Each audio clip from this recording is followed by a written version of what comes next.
Well, hello, friends, and welcome to Masters coverage. We've got Mike McClure here. My name is Nejad, and Rick Gaiman's on assignment. He's at Augusta right now, so we don't have him at the moment. Mike, you're wearing the green. We've got so many shows to do on HQ, on the SportsLine YouTube channel, on CBS Sports Network, and it all gets kicked off right now. Gets kicked off right now, and see, it kind of feels like FFT DFS Super Bowl edition. Like it feels like that's what we're doing here again. But it's great to be here with you, fired up. Obviously, it doesn't really I know this is the DFS show and we talk about betting together a lot. We talk about a lot of things. I don't know if the Masters or March Madness is the better betting and event for me. It's certainly not the Super Bowl. The hot take is the Super Bowl's overrated from a betting perspective for me. It's just one game, but the Masters, I think this is the best week by far. Well, it's interesting. In all sports, not just golf. Obviously, it's the best week of golf. Yeah, and it's interesting for a couple of reasons. And obviously, the Masters kicks off major season. But I've long said, even during our FFT DFS shows, which of course, Fantasy Football Today, that's a football show. I've long said that golf DFS is like the best DFS. You get the 4-day sweat, but golf betting is the best betting too, because you have the bets over 4 days or over 1 day, depending how you bet it, or you can hit an outright at 100 to 1 or 10 to 1. There's so many different options. So I'm so glad to have some people in here already. We got Mutanda's in here. Dustin Wiles, Mike, you might recall Dustin Wiles had a baby last week. Denver Blake, hopefully he's doing well. Joseph Boza's in here. Liddy, Moshe Stern. I might have said Chris Kish as well. If you've got questions, even if they're not necessarily DFS related, we're going to try to get to them. That's part of what we're trying to build here at the Early Wedge. But Mike, on Sunday, when we were doing the Valero Texas Open live chat, we did, of course, dip into some Masters talk. We spent 20 minutes talking about Masters, about guys we liked and guys we didn't like and the reasons why. Before we get into the tiers here and we bring up rickrungood.com, let's talk about the type of golfer we're looking for. And I don't think, Mike, if people are watching this show, they probably already have a good idea of the type of golfer to look for. If they're looking at strokes gain metrics, the type of metrics to look for. But let's just pretend that everybody listening is just jumping in for the first time, because that's possible too. What type of golfer are you looking for at the 2025 Masters? It's a silly statement. It sounds silly when you first hear it, but I'm looking for good golfers, Sia. I'm looking for guys that are just absolutely the top tier of playing golf. And I know that sounds funny because it's what you get. It's an absolutely loaded field of the best golfers in the world, but just an emphasis on the top tier talent and finding them at the appropriate price point, whether that be strictly just price or the combination of the price and the projected ownership, and essentially finding your little edges there. But as far as metrics go, it's total strokes gained for sure is one of them, but it, like every week, tee to green. You got to have strokes gained tee to green to be competitive in this field. We give a little weight to the short game here, mostly around the green. A little weight to driving distance, and a lot of weight to driving distance for a certain few players that kind of break the mold a little bit. And then for me, other proximity buckets that are important, going to be 200 plus, and then less than 100, some of the very short irons as well. So I really, it comes down to, if you had one metric, it's still going to be tee to green. Yeah, tee to green, and I know Rick's site, which we're gonna pull up, has weighted tee to green metrics, which I obviously take a look at as well. But Mike, yeah, I mean, mid to long iron play is super important. I think distance, can play here. Total driving can certainly play here. Experience plays here. Recent form. Then of course you got to be crafty. These greens, they're tricky, and that's partly where the experience plays in. But there are guys that are great ball strikers that are pretty terrible around the green. And Mike, as we go through the tiers, I'm going to want your opinion on a name that comes to mind. Speaking of debutantes, because somebody in the chat's already asking about favorite debutantes. Taylor Pendrith, Aaron Rai. They haven't exactly been great around the green. I think Aaron Rai is probably better than Pendrith around the green. But these are guys. I'm just curious, before we bring up the tiers here and the pricing. Are those cross-offs for you because they don't really have the A, experience, and B, around the green acumen? Or from a game theory standpoint, are you going to say, hey, well, that's what everybody else is going to do, so I'll take the 5% or 6% guy? I'm not going to intentionally go play any of them, but I would say I'm probably not going to intentionally X any of them out either. And guys that I would be looking at, that really pop off immediately, I think it has to be Aaron Rye, just the way that he's played. I think that you have to look at his recent play, and I think he's clearly been in good enough form, and the price point is certainly attractive at 6,800. I'm going to be very interested to see where he comes in ownership wise. I am staring at some of the projected ownership, very early initial run that I have.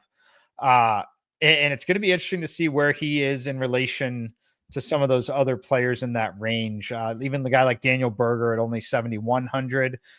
Pendrith. Yeah, out of all of them, though, I think Aaron Rye is the guy I would look to first. And that kind of matches with my simulations. If you're looking on SportsLine, I actually have Pendrith a little higher in the sim. But if you were to ask me personally, I would lean just slightly to Aaron Rye over Pendrith. All right.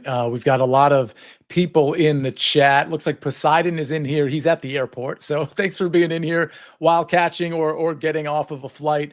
Where's the best place to use bonus bets? I'm not sure I understand that question, Luke. I mean, I guess whatever sports book. Oh, you're asking what sports book is best? Well, I'm going to say BetMGM because that's where this show is sponsored. But I will say BetMGM, if that's your question, Luke, has really good bonus bets or promotions, but also BetMGM kind of lets you know that you have them. Some sites you have to kind of like opt in, and BetMGM is really good in terms of just laying out, hey, you got this here if you want to take it. Dustin Wild says, should I be, I can't use this terminology, but he's saying, should I play PGA DFS for the first time at the Masters? Mike, I actually think that's a really good question. I think the answer is yes. Yes, I think the answer is yes as well. I don't like to say this because it can come across offensive or whatever, but it's the time where there's the most casual money available in the prize pools. The prize pools are the biggest, for a lot of people, probably not the people in the chat watching this live, but for a lot of people, the golf season starts on Thursday, right? That is where the general population starts paying attention to golf for the year. And that's why you're going to see, if you pop over and look at prize pools, they're going to be a lot bigger this week. We have 3 million makers over on DraftKings this week. Mm-hmm. It looks more like an NFL Super Bowl than anything. Like, there's so much action out there. So yeah, I actually think it's probably the best time to go jump in and play DFS if you've never played PGA DFS. And because of that, Mike, I think especially knowing that the sort of the casual players that are in here, which again is not a derogatory comment, it just means they're not like locked into golf DFS all the time. They're going to be gravitating to, the popular names. And we're going to talk about some of those popular names. But one thing I really want to point out, because game theory comes into play in golf DFS, show them, listen, if you want to play your favorite players, by all means, go do it. Maybe choose a smaller contest. But if you're in some of the bigger contests, you got to incorporate a really good amount, especially in PGA DFS, game theory. And Mike, you mentioned ownership. Can I ask you this? Because Rick is at Augusta, you and I are going to be doing the live chat at 10:30 on Wednesday. Will you, on this channel, on this podcast feed, will you have a better idea of ownership then? In other words, will it be a much better picture? Much better picture then. I've got an okay picture now, but definitely a much, much, much bigger picture by Wednesday morning. We'll have a very, I would say, pretty accurate picture at that point. This is why you got to stay locked in with us, because we're going to have our betting shows. We're going to have round recaps this week. We're going to be all over CBS Sports Network, all over HQ. But that live chat is going to be really, really important. It's going to be me and Mike and that game theory angle, that ownership angle. We're really going to be touching on that. That comes on Wednesday right after the early edge. We have the early edge at 10, and then we're going to have that live chat for the Masters at 10:30 on this YouTube channel. All right, we got to finally get to some pricing, Mike. Let's do that right after this message from our partners. One of golf's elite courses, Quail Hollow, hosts the game's top players at the PGA Championship this May on CBS. All right.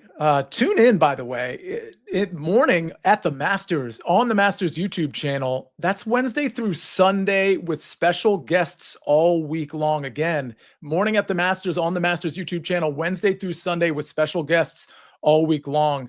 And Mike, I mentioned the YouTube channel, the SportsLine YouTube channel, HQ, but we're going to be on CBS Sports Network Wednesday and Friday, and maybe among other days as well. So again, just stay locked into the content. I'll be tweeting out most of that stuff. All right, let's bring up RRG. Let's bring up the salary ranges and get to this because, Mike, they didn't bless us with, and this is probably a good thing. Yep. They didn't bless us with a 5K range. Scottie's pretty expensive in the sense that when I try to build Scottie lineups with another stud, it becomes really hard. Like I wanted to have the benefit of having a Scottie lineup with Colin Morikawa, for example. Good luck, because you got to get those 6K guys right, because that's basically what you're going to be left with. So let's look at this 10K range and above. We got Jon Rahm down there at 10,400. Obviously an interesting play to a lot of people. Colin Morikawa at 10.5.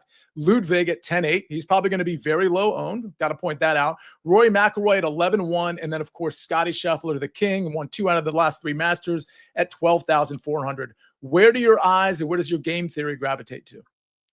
In terms of game theory in my eyes, it's certainly going to gravitate towards Jon Rahm because we just haven't seen him, right? The average person hasn't seen him. I think he's still one of the best golfers in the world. The thing with guys like Rahm and some of the other live guys we're going to get to, you always have to, call into question whether it's fair or not. You're always going to be calling into question some of their motivations and things like that. The good news is there's never a problem with motivation when you're playing at the Masters for anyone. So that is when I want to back these guys in every sense, even more so than the rest of the majors that they may or may not participate in. I think Rahm, you look at the price point here. Nobody is anxious to go click Jon Rahm's name when it's just 700 more for Rory McIlroy, considering the form that he's in. And like who's clicking Rahm's name for 100 less than Colin Morikawa right now? I think that those two things are very, very interesting to see. Where I can't wait to see where Morikawa versus Rahm, the ownership comes in, right? So I can tell you that I would be on whoever is lowest owned out of those two for sure. But for me at the top, it's still going to be first click Rahm, second click Rory, third click Scottie, fourth click Colin for me right now. But that's only thinking in terms of ownership included, right? If for some reason we're projecting that Colin's getting squeezed somehow there, then that order would likely change. But as of right now, I'll go in interest in terms of playing them in a DFS lineup. I'll go Rahm, Rory, Scottie, Colin. So let me ask you this, because, you can't, I know you play a limited number of lineups. So do I. If ownership shakes out like you think it is, you're going to have a lot of lineups that don't have Scottie Scheffler. Is that accurate? A ton of lineups that don't have Scottie. In fact, when I told to build 5,000, I tried to just see how many lineups I would get with Scottie and Colin together. There are exactly 2 of them. Wow. Out of 5,000. Okay, so what about lineups that have Colin and another 10K guy that's obviously less expensive than Scottie? So I'll click a start with Colin, and then I'll look at the rest. Let's see. Sorry, bear with me, guys. The next highest, the only guy that comes in next is going to be either Rory or Bryson. So you do have a little bit of Colin lineups. Let's see, Colin, Rory. 37 out of 5,000 become Colin and Rory lineups. That's not very many out of 5,000. So it's tough to play Colin. If you're playing Colin, you're very unlikely to be playing him with Rory or Scottie. Poseidon says, build around Colin and Rory if you want to eat well next Monday dinner. Yeah, listen, I don't hate that. It is still pretty expensive, but you can build around that. Mike, I'm thinking, so Colin is one of my 2 picks to win. I put that out there on CBSSports.com a couple of weeks ago. I talked about it yesterday. I'm just going to stick to my guns. Is this one of those plays, like if you're giving me advice, I've got Colin Morikawa at 18-1. I'm considering 12-1 in the without Scottie and Rory market, although I haven't clicked that button quite yet. Is this one of those situations where you would say, hey, Sia, go ahead and put money down on that outright and maybe have your Colin exposure there and not in DFS? Like, what's your thought there? On an outright, I think if you still really like the outright and yeah, you got to play him in DFS still. If you're really in the outright. So where it would be less appropriate would be like, say you're taking longer shot, 60-1 or greater. At 60-1 or greater, I don't think you need to have them in your lineups like that. I think it's fine to have them in your lineups. You're very likely to have them in your lineups because if they're 60-1, they're probably, less than 9K on DFS. But in the sense that you're paying an outright ticket on someone that's essentially in the top 10 in terms of odds, you're very they're more likely to win the tournament. You're very likely to still want them in your DFS lineup. All right. We got a lot of studs in that 10K range, but a lot of studs in the chat as well. Back Nine Bets, otherwise known as Byron. You can find him on the PME and a lot of other outfits. He says, love the green sweater, Mike. Chief loves the green sweater as well. Of course, that's Mike McClure's dog. I try to bet my heart plays on Sportsbook, says Chris Kish, and my brain plays on DFS. That's a good way to look at it. Dustin Wiles says, curious to see if either of you have any investment in Xander. We're going to get to him. That's a professional transition in a second, because my two favorite from a value standpoint, both in DFS and the betting market, are Xander and Colin Morikawa. I also want to point out David Bileski's in the chat. He says, don't sleep on JT. We're going to get to him in a second. David, a very, very good golf capper, both for the PGA Tour and the DP World Tour as well. All right, let's get to that 9K range, Mike, because there's a lot of studs here. You mentioned Bryson, of course. He's at 9,900. Xander at 9,700. I happen to love Xander this particular week. JT at 9,600. Then we've got Hideki at 9,500. Then Brooks, Joaquin Niemann, Victor Hovland, Tommy Fleetwood, and then Jordan Spieth. Where are you headed in the 9K range? For me, it's Bryson right away. Look, I think that Bryson, the ownership will still be fascinating to me. I don't think he's going to be that highly owned.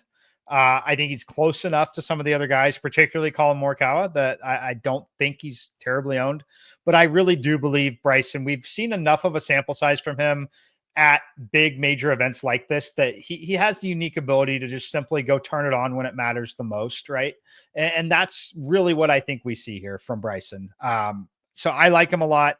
I'm going to play him just as much as some of those other guys because I really do think that he should be in the top 4 in terms of salary right now, just considering everyone's form. So first click, definitely Bryson. Second click for me, still going to be Justin Thomas at 9,600. I still like his game. I know that the results are polarizing sometimes and frustrating, but as David says here, I do love JT. I think that he's clearly second click in for me. After that, I think the Fleetwood and Joaquin Niemann discussion is extremely interesting. I'm curious if you have any interest in playing either one of those guys. And by the way, I can't believe JT didn't win a few weeks ago. Was at the Valspar. I mean, he was so locked in. I mean, he was kind of like, it almost felt like he was like high stepping down the stretch. He was making a couple long putts on the back nine, and it was like, this guy is completely locked in. I've never been a Justin Thomas guy. And I feel like if you like him, if David in the chat likes him, I might have to come around. When I look at this range, obviously I just mentioned I like Xander a lot. So I like him. I don't like the bottom of this 9K range at all. I don't play Fleetwood. I'm not super interested in playing Spieth, but I completely get the argument for him, especially at a flat 9K. Not playing Victor. I'm not playing Joaquin Niemann. I know there was a question about him. I watched him on Friday over at Doral. That's just one day. I'm not really super worried about it, but he didn't look very good. It's just it's just, I kind of got a sour taste in my mouth from looking at that. I probably wasn't going to be on him anyway. So when I look at this range, it was probably just going to be Xander for me. And then I was considering Bryson and JT. I guess my follow-up question to you, Mike, is when you make those 5,000 lineups, and I know it's early, but are any of those starting in the 9K range? I would imagine a good chunk of them are. Yeah, a lot of them. Again, it is heavily influenced by where my projection and my sim is on some of the guys. But I've got Bryson as the highest owned golfer, for my own exposure, by a wide margin, right? So when I look at everything there, again, this is on Monday, so the ownership will matter, and the ownership will potentially give me more Bryson exposure or less, depending on where he's coming in. But I firmly have Bryson as the number 4 golfer in this field. So, take with that what you will. But Bryson is definitely where it's starting and getting a lot of JT. The guys I can say that I'm comfortably not playing in this range are Victor Hovland and Brooks Koepka. Brooks is someone, again, kind of like Bryson, can definitely flip the switch and rise to the occasion at a major. They're close enough in price for me that I firmly believe that Bryson is a much better golfer than Brooks Koepka is at this point. And I'd rather just play Bryson. Okay. Yeah, I think we can move on. To the 8K range. I'm also not playing Brooks. I mean, Hovland with the short game, at Augusta, I'm just not feeling it. Although T7 in 2023, he doesn't have a bad track record here. Hideki Matsuyama, though, because Mike, I know you mentioned him on Sunday. What are we looking at? Are we looking at something where the ownership has to be a certain number for you to play him? Yeah, yes, it does have to be a certain number. I'm showing him about 10% right now. I would like that to be probably 5 to 6, maybe 7% at most. Yeah. And Rick's got it there on his side at 4. So it really just comes down to where you think it'll be. I know that like previous winners and bigger names typically get a 2 to 3% ownership bump at a Masters event like this. Just with, again, some of the casual playing of DFS. So for me, it's going to come down to that final number. If pretend that it's 4% like Rick has here, then yes, I will play a little bit of Hideki. Yeah, I think it's going to be higher. I think the name recognition, people like to play Hideki. Obviously, previous Masters winner, it wasn't that long ago. All right, let's move on to the 8K range and talk about, Mike, some guys you like. We start out with Shane Lowry at the top, who I think is a solid play. I don't know that I'm going to get around to playing him, but I think he's a solid play, and I think people are going to like Shane Lowry's course fit here. As we go down the line, it's a lot of interesting names. And the 8K is always like this, right? It's a lot of names you kind of don't want to play, but it might be smart to play some of them. Patrick Cantlay, Terrell Hatton, Minwoo Lee, interesting. Russell Henley, I think, is going to be a pretty popular click. Will Zalatoris, I really want to get your opinion on, because I didn't think I was going to play Will Zalatoris, and now I'm starting to think maybe I will. Then, of course, Cameron Smith, who's just a genius around the greens, Akshay Bhatia, and Robert McIntyre. When I'm looking at these names, the ones, Mike, that are interesting to me in terms of, hey, I might play these guys. Russell Henley, which I just hate myself for saying, but it's like a comfortable warm blanket. I feel like Russell Henley is that like sort of comfort food. And maybe that's a reason to not play him. Will Zalatoris at 8,300 is another guy I'm considering. Robert McIntyre. And I think that's it. I think there's arguments for all these guys, but those are the ones that stick out to me. How about you? Yeah, first, I will say this range is tough to nail down because you can make a case for a lot of the guys. You could also make a case for some of these guys, getting outplayed by the low 7Ks considerably, right? So I think nailing this range, if you can do it, you're probably going to set yourself up extremely well.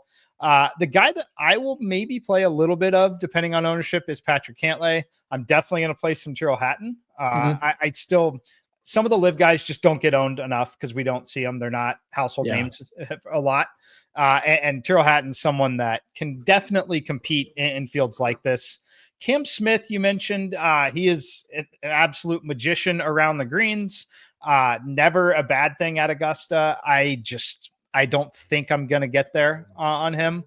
Zalatoris totally depends on ownership for me, just like we were just talking about some of the others.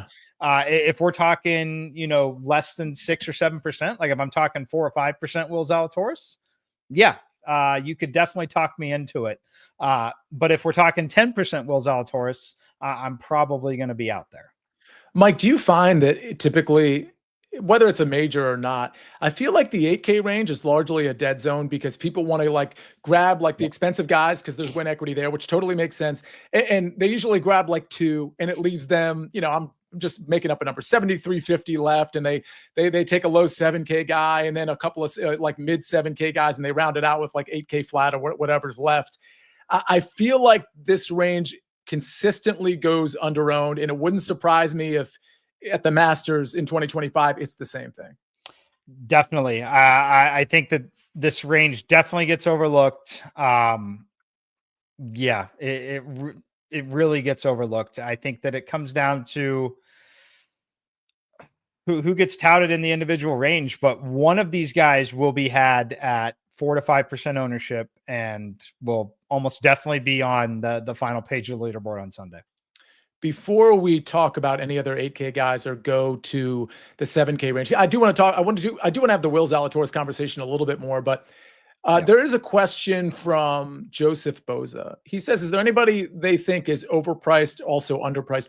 Let's go with the overpriced part of that question. Then maybe as we do this, we can think of an underpriced guy, because I think there are guys in the 6K range in particular that I think are underpriced. But overpriced is always a good thing in DFS, right, Mike? Because if they're overpriced, people don't want to play them because they're overpriced. And typically you're getting that ownership leverage. Yes, definitely getting that ownership leverage. Honestly, in this field with current form and the fact that they didn't give us a 5K range, I actually think Scottie's a touch overpriced for the first time. Wow. Just a touch. Yeah. At 12.4, I think he should be 11.7, 11.6. So I think that Scottie's actually just a touch overpriced. Other guys that could be potentially overpriced. I mean, it's impossible to price them, but right now, considering current form and everything, Hideki and Brooks, both slightly overpriced at 9.5 and 9.6 to me. Yeah. I think Neiman is a little bit too at 9,300. Yeah. I think that Neiman, like, if you know, I know he hasn't won, but Patrick Cantlay's had a lot of good results, kind of like the Scottie Scheffler problem. Not necessarily winning, but out there top 20 essentially every week. I think you could flip the pricing on Patrick Cantlay and Joaquin Neiman, and I don't think anyone would say anything. That's right. I do think Brooks Koepka, as I'm looking at this, and we'll get to the 8K range, or excuse me, the 7K range in just a little bit. I do think Brooks Koepka is the guy that is finally the sort of the shine is off a little bit. I do feel like this is finally the time where people actually aren't going to click his name. He does seem like a pretty, I don't like him in this tournament either, by the way, but like he does seem like a pretty great leverage option. Yeah, pretty good leverage option.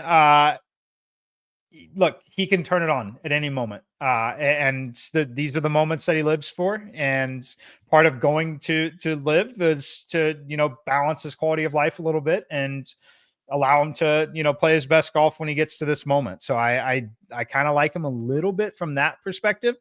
It always comes down to ownership for me, though. I've seen it year in, year out. He just gets overowned because he is that big game hunter that just has the ability to show up, and he's polarizing. He's got a name that's fun to say. It's one of those situations, right? So quickly, though, because it just stood out to me, I haven't mentioned his name yet. Ludwig's overpriced to me, even though I know he's an elite golfer and he's got the skill set that would map to winning Augusta at some point, and he could absolutely go win it.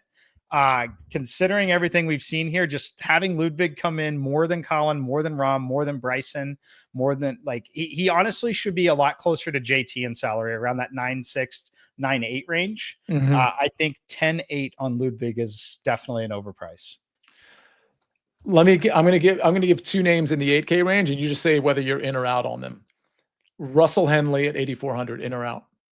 Out for now, only because I'm already showing 12% projected ownership. If he was 8 to 10, sure, but I'm not going to play Russ Henley, and I may very well bite me. He's going to be popular, so if he does play well, it is probably going to hurt. All right, I actually have two more names. Will Zalatoris, in or out? In on Will Zalatoris, caveat must be under 10% projected ownership. In or out on Minwoo Lee? I'm going to be out on Minwoo. I've liked him a lot. He's had the recent success. I think that recent success could be a negative coming into Augusta. All right.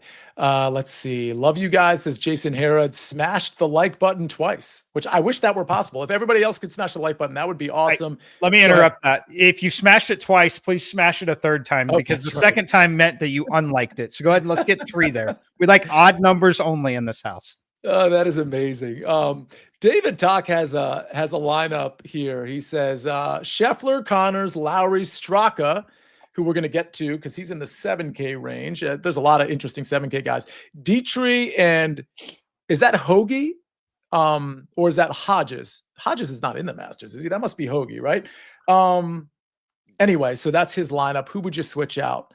You know, Dietrich is interesting. Another debutante that I think is super talented, but hasn't played super well. The metrics aren't really lining up. I think he's a sneaky guy, though. I'll tell you what. We're going to get to him when we get to his range. And we're going to get to the 7K range in just a second because, David, some of these names are very interesting. We're going to do it right after this message from our partners.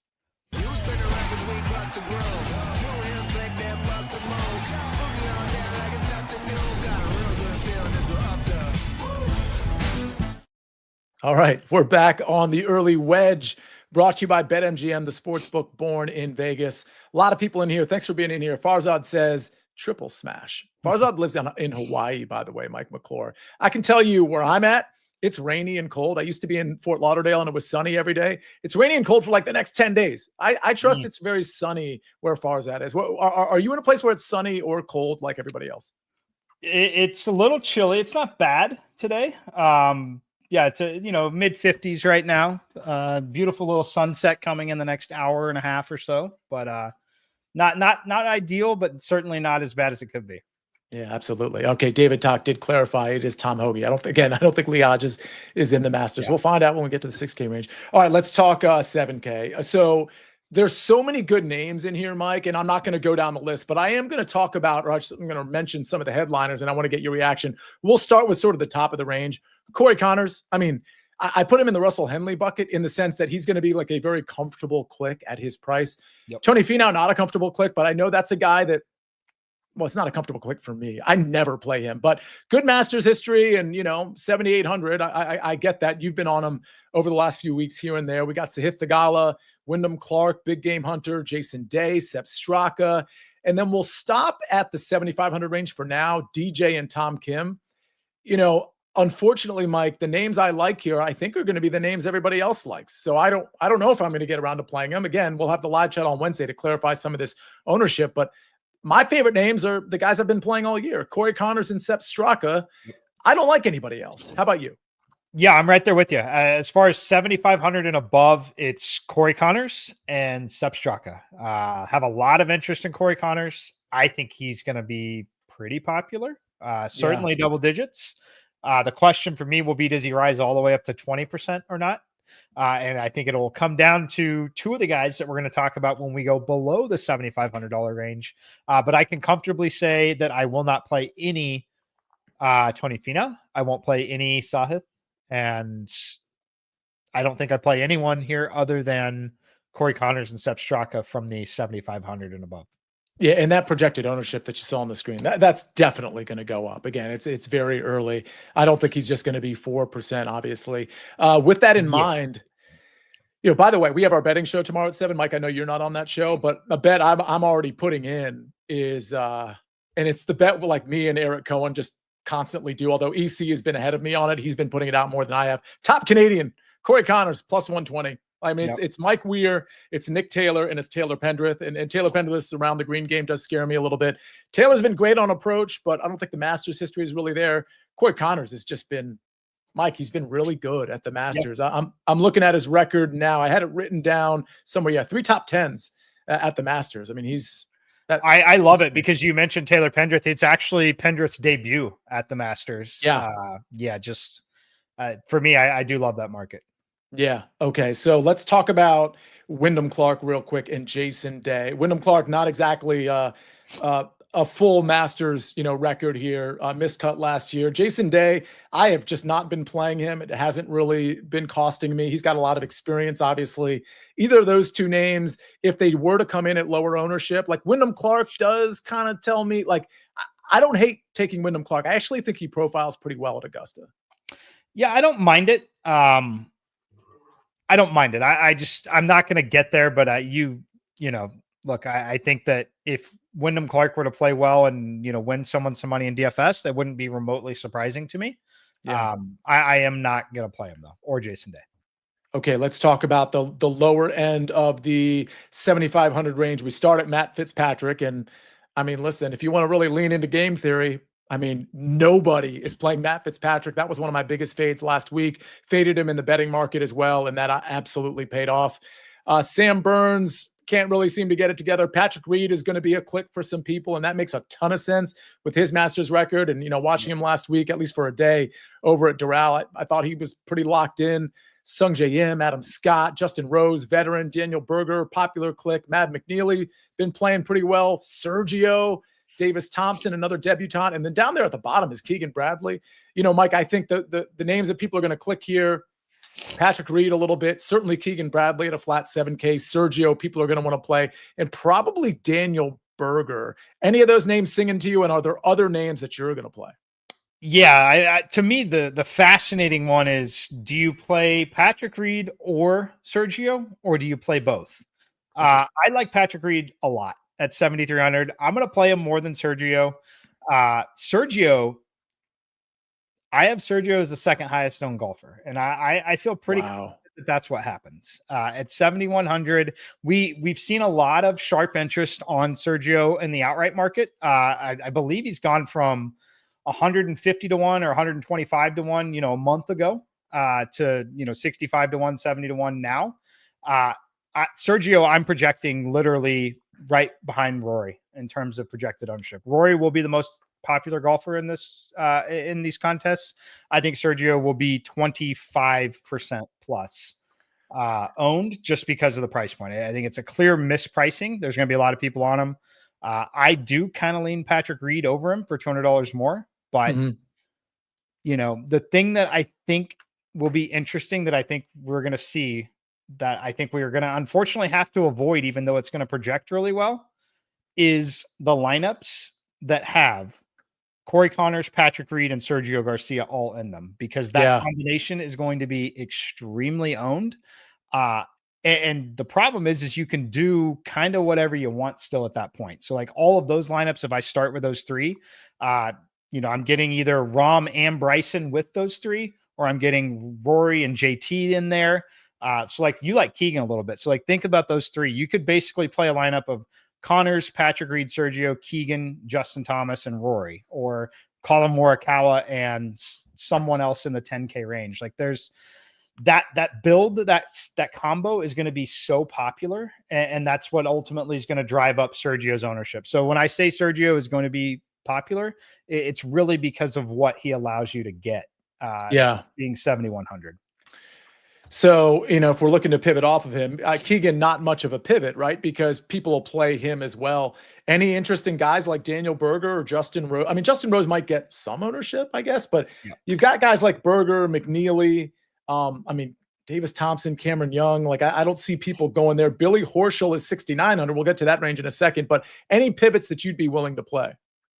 Yes. I think that Berger and Garcia, like, I think it's one of the best direct pivots you could make in this entire tournament. If you're talking like truly, you've built a lineup, you have 7,100 left, or say 72, 73, and that's just what fits.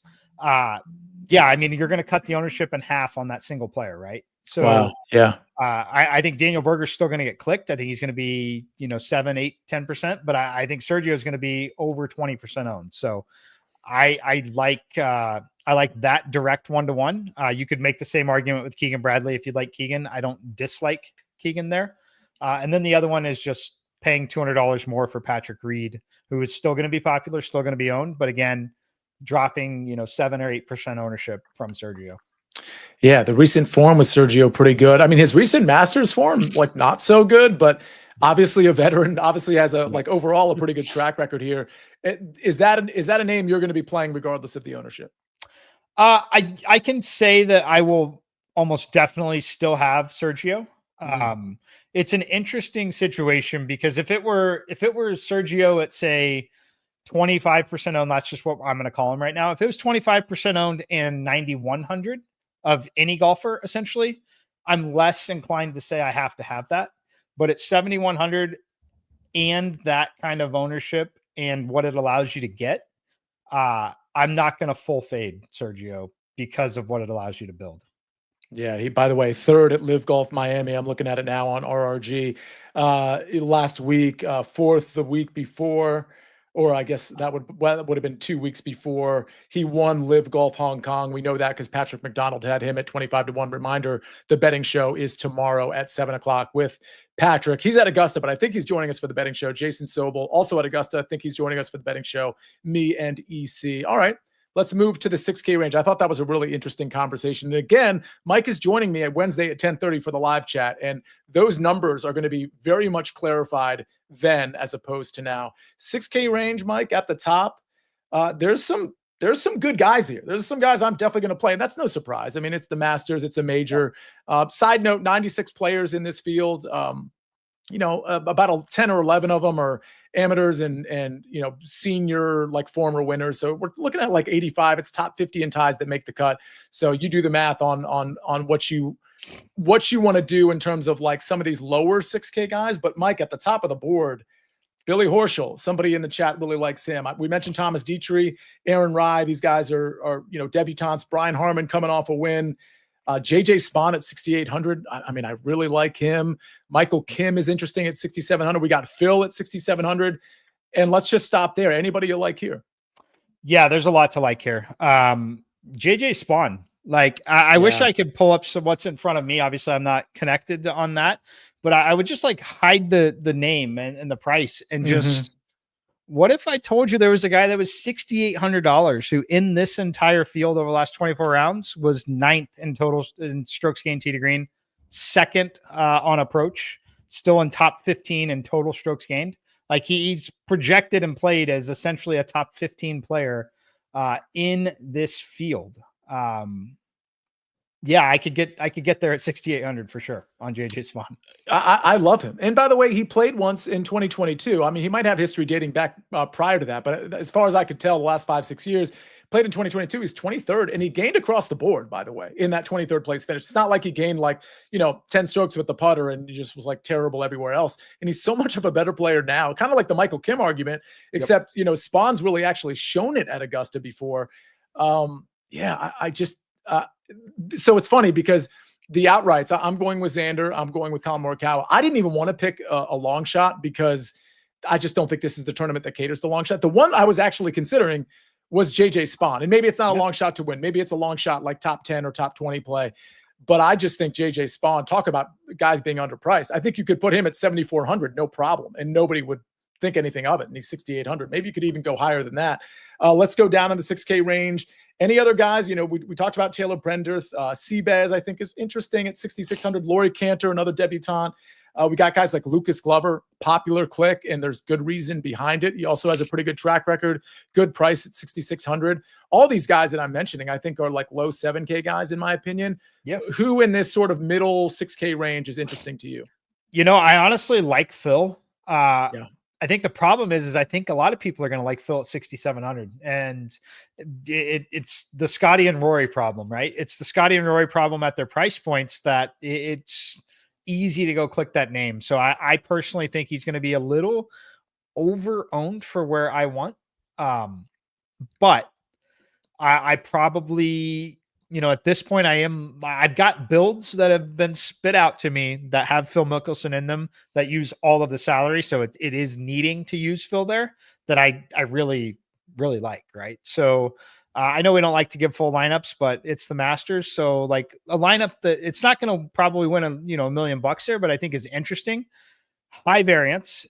It's Bryson, Justin Thomas, Tyrrell Hatton, Corey Connors, Patrick Reed, and Phil Mickelson. Like I think that there's a scenario where all of those guys are sitting top 20, on Sunday there. So I think it allows you to do so much. I like Phil, and I'm probably going to play him unless he's 15+% owned. Yeah, and I don't think he will be. I do think you're right. He'll be popular to some degree, but there's enough guys in that 6K range. And we know even in majors, like 6K range isn't played quite as much. But like you look at guys like Harris English, who I think might be he's got his last 3 years at the Masters, he's been great. Lucas Glover, we talked about JJ Spawn. People might want to play Michael Kim. Somebody asking in the chat about Laurie Cantor. It's really hard for me to assess the World Tour stats because they're really good for Laurie Cantor. Yeah. But I just don't know how it translates. I think he's an interesting click if you're making a lot of lineups. Or is there anybody else I didn't mention in this 6K range that you like?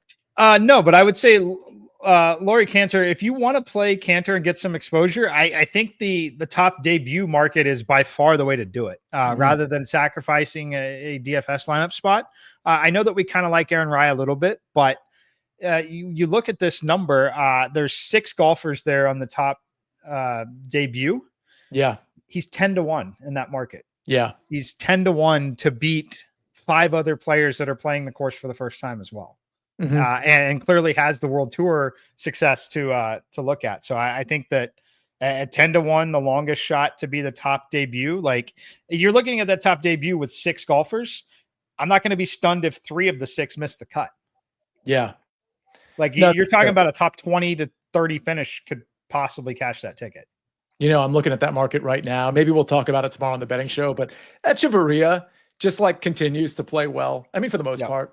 And he's 14-1 in that market. He's also 6,400. Is there anybody, do your lineups even bother going down to like the 6,500 and below range? That might be hard for you to check right now, but. Yeah, I'm looking right now. I'll sort it by So Denny McCarthy Jaeger is and 6,300. Jaeger. I think that's interesting. Go ahead. Yeah, McCarthy and Jaeger are the ones that are sneaking into lineups around 7 or 8% of the time, which is not insignificant.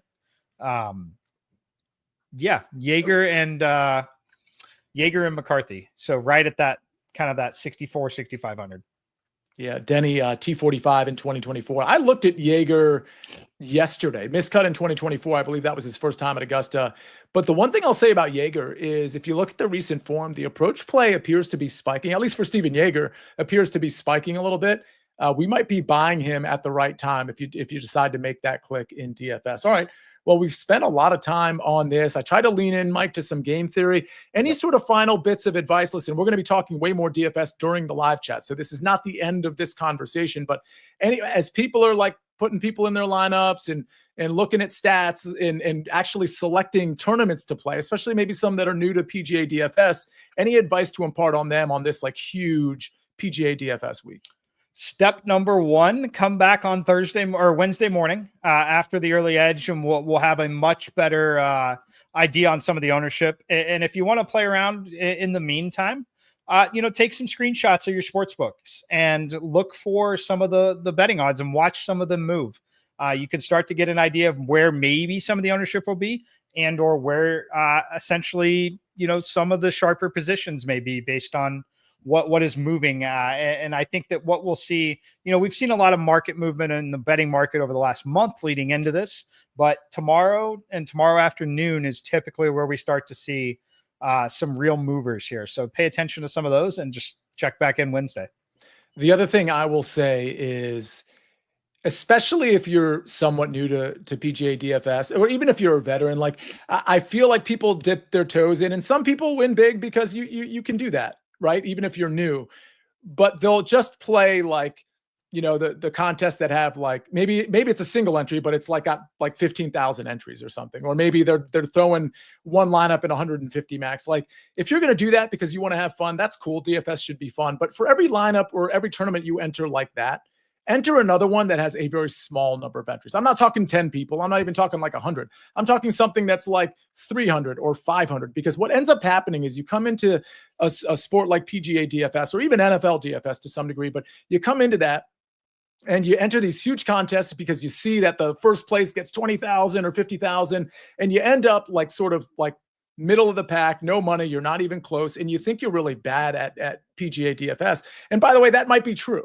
But what's also true is you might not be bad, and you might just be entering the wrong contest. So if you want to enter the big ones because you're trying to have fun, I totally get it. Go ahead and do that. But enter some that have a few hundred as opposed to like 15,000 or 30,000 or 150,000, because you cannot gauge how good you are in DFS if you're just entering those huge, massive tournaments that have so much to like the top 10 and just don't pay out much to everybody else. Any follow-up there, Mike?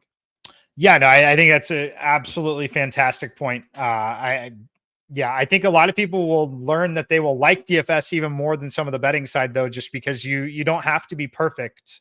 And there's still a lot of money to be made and a lot of opportunity, not winning $1 million, but simply cashing lineups and building a portfolio of lineups that can cash. It is a good way to still make money and not be so black and white on, you're winning or you're not, like you're cashing a ticket in the sports betting side. Can I ask you one follow-up? Do you ever do double ups in PGA DFS? I used to. I don't as much anymore. But I don't look at, doubling up and not winning $1 million in that tournament as a bad result. And frankly, that's kind of the argument for playing multiple lineups in that. So yeah, I think that you definitely can go play double ups, but I don't, unless we do get to some of the bigger tournaments like this where they're just bigger. All right. Fair enough. Well, Mike, you've got something to do. You got to be on HQ soon. You're breaking down the big game tonight, which starts in like 5 hours, I think, because everybody's complaining about how late it is. But we got Houston. Catch Mike McClure on CBS Sports HQ because he's breaking down the Houston, Florida game. But tomorrow, we're going to be having the early edge at 10 o'clock. And of course, our betting show for the Masters is tomorrow at 7 o'clock. It's all on this channel. It's all on this podcast feed.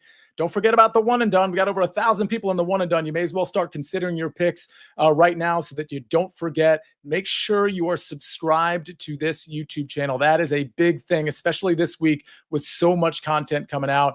On behalf of Josh on the 1s and 2s and 3s and 4s, on behalf of Mike McClure and myself, my name's Nejad. It's been a great show. We'll see you very soon to talk more Masters on the Early Wedge.